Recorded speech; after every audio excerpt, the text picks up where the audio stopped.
Today, my colleagues on the Federal Open Market Committee and I reaffirmed our commitment to support the economy in this challenging time.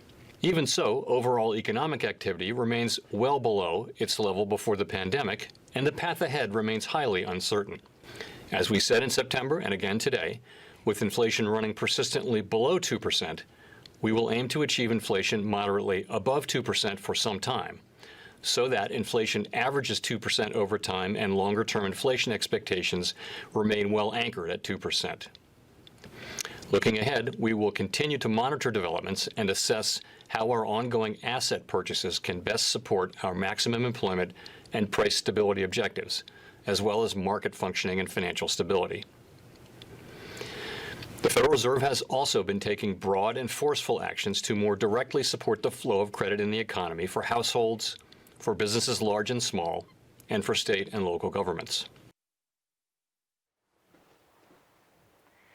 네, 예고해드렸다시피 이번 마지막 순서는 FOMC 특집으로 함께 하겠습니다. 앞서 보셨다시피 기준금리 당연히 동결이 됐습니다. 하지만 이제 코로나19 급증에 대해서 미 연준이 또 특히나 우려하고 있다라는 뉘앙스가 좀 확인이 됐습니다. 이렇게 되면 추가 통화 완화 정책까지 또 기대를 해볼 수 있는 시점인 건지 자세한 얘기 들어보겠습니다. 고려대학교 경제학과의 김진일 교수 나와 계십니다. 안녕하세요. 네, 안녕하세요.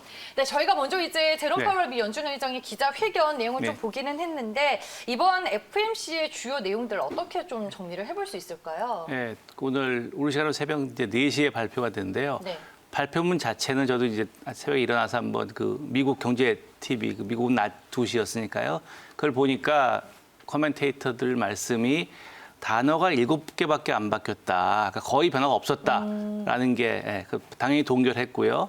그리고 또 지난번에는 2명이 반대 의견을 표시했습니다. 한 명은 조금 더 매파적으로 가야 된다. 한 명은 조금 더 비둘기파적으로 가야 된다라고 9월 달에는 2명의 반대 의견이 있었는데요. 그 반대 의견도 없어졌습니다. 한 분은 동의를 하셨고요. 다른 분은 개인적인 사정, 둘째 아이가 태어났다고 그때 그러던데, 네, 그러면서 이제 불참을 해서 네. 샌프란시스코의 메리 데일리 총재가 대신 참가하셔서 찬성표를 던졌다라고 해서 이제 만장일치로 이번엔 또 갔으니까요. 거의 뉴스가 없다는 측면에서는 성공적인 그러한 회의였다고 생각을 합니다. 선거 결과도 네. 아직까지 좀 확정이 된 게 없기 때문에 지금 기조가 바뀔 수 있는 상황은 아닌 거죠, 교수님. 그렇습니다. 아까 좀 전에 보니까 네. 여기 위에도 213대 253이라고 나오고 있는데요. 네. 네. 아직까지 결과를 조금 더 봐야 되고요.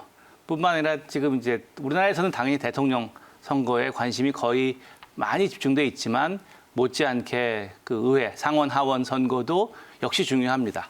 또 특히 경제에는 더군다나 이제 그 무역은 왜냐하면 의회의 소관이거든요. 행정부의 소관이 아니라 미국에서는요.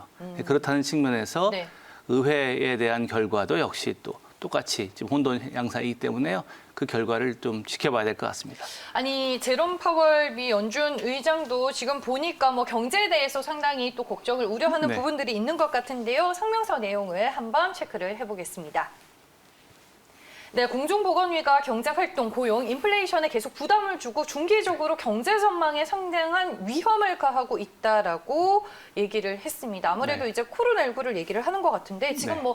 미국과 유럽 전 세계적으로 2차 대유행이 확산이 되고 있기 때문에 그러면은 이제 중앙은행들이 여기에서 돈을 더 풀지 않을까 이런 전망들도 있을 것 같아요. 네, 그런 기조가 예를 들어 2분기에는 미국 경제를 봐도 그렇고 전 세계 경제로 굉장히 많이 내려왔다가 3분기에는 이제 반등을 했는데 또 지금 다시 말씀하신 2차 대유행의 조짐이 보이고 있기 때문에 그 중앙은행들이 그 완화적인 통화정책, 돈풀기를 할 준비는 돼 있다고 생각을 합니다. 그런데 이제 말씀하신 정치적인 상황이 유럽 같은 경우에는 비슷한 상황이지만 중앙은행이 좀 얘기를 적극적으로 해야 되고 할 수 있는 분위기이고 또 미국은 이제 선거 결과가 며칠 아직 남았으니까요. 사실 이게 이제 우리 새로 금요일 날 새벽에 열린 이유도 원래는 미국 시간으로 화요일하고 수요일 날 열리는 건데 맞아요. 화요일 날 선거 때문에 수요일 목요일 열리고 또 그다음에 이제 우리나라 시간으로 금요일 날 발표가 났는데요. 네. 그 자체도 그 연준의 결정에도 그 영향을 미쳤다고 생각하고요. 특히 기자회견에서는 그런 얘기가 많이 나오더라고요. 네. 정치적인 과정과 어떻게 관련이 있느냐라고 하는데 파월 의장께서는 아주 적극적으로 뭐 잘 기자분들한테 뭐 여러분도 잘 아시겠죠. 제가 아무 얘기도 안 하겠죠. 뭐 거의 그런 식으로 대답을 하시면서 아주 슬기롭게 넘기시더라고요. 아니 오늘 기사를 보니까 영란은행도 자산매입 프로그램을 확대하기로 맞습니다. 했고 ECB가 좀 먼저 준비를 하는 것 같더라고요. 추가 네. 부양책에 대해서는. 네네. 영란은행은 오늘 나온 뉴스고요. ECB 같은 경우에는 지난달 29일인가요? 네, 그때 나온 뉴스인데 그때 12월 달에 뭐 다시 한번 재검토하겠다라고 얘기를 했는데, 맞아요. 네. 근데 재검토는 항상 하지 않습니까? 그런데 재검토한다고 얘기한다는 것은 아마 상당히 그 높은 확률로 무슨 그 새로운 액션을 취하지 않을까 하는 것을 시그널을 줬다고 시장에 그렇게 다들 파악을 하고 있습니다. 네, 알겠습니다. 저희가 이제 중앙은행의 역할에 대해서 좀 얘기를 나눠봤는데 이번에 제롬 파월 미 연준 의장도 FOMC를 통해서 우리가 더 할 수 있는 부분에 대해서 살짝 언급하기는 했습니다. 금리를 현 수준인 제로 금리로 동결하기로 결정은 했지만 목표 달성을 방해할 수 있는 위험이 나타나면 적절하게 통화 정책 입장을 조정할 준비가 되어 있다라고 말을 했습니다. 아무래도 이제 코로나19 대확산을 또 무시할 수 없는 상황인 것 같고 그러면 미국 대선이 마무리가 되면 미 연준의 역할론이 다시 재점화되는 건가요, 교수님? 네, 그럴 것 같습니다. 네. 왜냐하면 대선 결과 나오고 의회 결과가 나오면 네. 다시 재정 정책에 대해서 의회와 행정부 간에 혹은 그 의회와 또 연준도 일정 부분 이제 그 재정 정책이 결정이 되면 어떻게 통화 정책을 가져갈까 하는 것이거든요. 네. 그러니까 연준이 통화 정책을 할 때 있어서 어느 나라 마찬가지지만 재정 정책이 얼마나 경기 부양을 하느냐, 그 과정에서 얼마나 많은 채권을 발행하느냐, 그것이 금융시장에 부담으로 작용하느냐 하는 것이 통화 정책의 큰 틀에서 보면 가장 큰 부담입니다.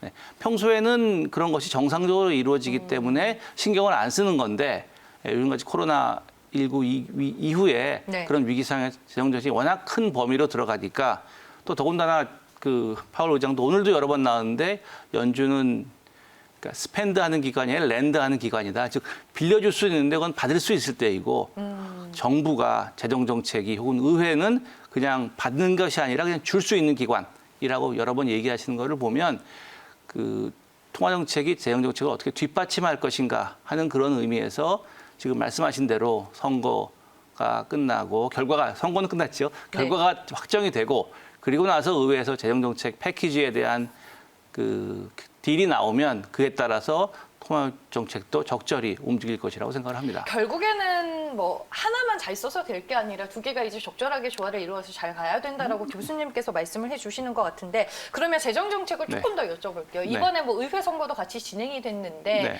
상원은 공화당 그리고 민주당은 하원 쪽에서 이제 이렇게 가게 되면 그동안 대선 이전까지도 추가 재정 부양책이 계속 난항을 겪었잖아요.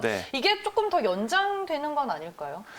물론 이제 한쪽으로 소위 말하는 그 블루 웨이브는 일어나지 않을 가능성이 상당히 높아졌는데요. 네. 근데 그렇지만 어떻게 보면 또 한쪽으로 다 쏠리는 것보다 나은 측면도 있을 것 같습니다. 그전에는 조만간 선거가 있으니까 그것 때문에 재정정책의 패키지가 딜이 되지 않은 측면도 상당히 많이 있는데요. 이제 어떻게 결정이 되고 나면 앞으로 4년 동안 국회의원들도 어떻게 보면 전부 다 이제 다음 선거를 생각할 테니까요. 네. 그런 측면에서는 가능한 빨리 딜을 성립시키지 않을까 하는 것이 이제 과거 경험, 미국 정치의 경험이고요. 그런 측면에서 행정부, 그것이 이제 지금 대통령 그리고 누가 되든 다음 대통령 같은 사람일 수도 있고 다른 사람일 수도 있고요. 그거와 새로운 의회 간의 협조가 이루어져서 비교적 빠른 시일 내에 재정정책에 관한 그 불확실성이 제거될 것이 생각하고요.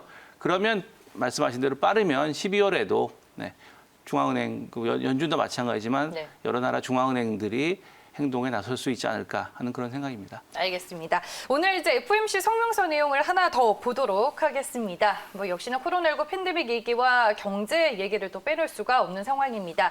이 코로나19 감염증 팬데믹이 미국과 전 세계에 굉장한 어려움을 초래하고 있다며 약해진 수요와 유가 하락이 또 소비자 물가 상승을 억제하고 있다. 결국에는 코로나19 팬데믹이 여러 가지 이제 금융시장에 또 영향을 줄 수밖에 없는 상황인데 미국의 경제는 그러면 다시 이렇게 2차 확산이 좀 급증이 되면서 좀 회복이 더뎌질 가능성이 커진 거죠, 교수님? 네, 그래서 오늘 그 더뎌진다는 말씀이 그러니까 2분기 같은 경우에는 마이너스 31% 네. 정도, 그러니까 연율로 환산했을 때요.